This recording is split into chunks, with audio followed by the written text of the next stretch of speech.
చివరి 3 బంతుల్లో విజయం కోసం కేవలం ఒకే ఒక్క రన్.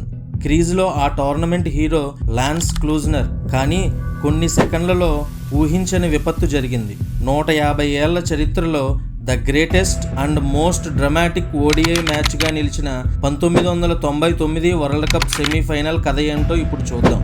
ఎడ్జ్ బాస్టన్ మైదానంలో ఆస్ట్రేలియా మొదట బ్యాటింగ్ చేసి మైకల్ బెవాన్ 65 రన్స్ సహాయంతో 213 రన్స్కి ఆల్అవుట్ అయ్యింది. 214 రన్స్ టార్గెట్తో బరిలోకి దిగిన సౌత్ ఆఫ్రికా రన్స్ సాధించడానికి కష్టపడుతోంది. Legendary spinner Shane Warne 29 runs ఇచ్చి 4 వికెట్లతో మ్యాచ్ను మలుపు తిప్పాడు. వరుసగా వికెట్లు తీసి సౌత్ ఆఫ్రికాను తీవ్ర ఒత్తిడిలోకి నెట్టేశాడు. అయితే లాన్స్ క్లూజ్నర్ ఒంటరి పోరాటం చేస్తూ సౌత్ ఆఫ్రికాను రేసులో నిలిపాడు. ఆఖరి ఓవర్లో గెలవడానికి 9 రన్స్ కావాలి. చేతిలో ఒక్క వికెట్ మాత్రమే ఉంది.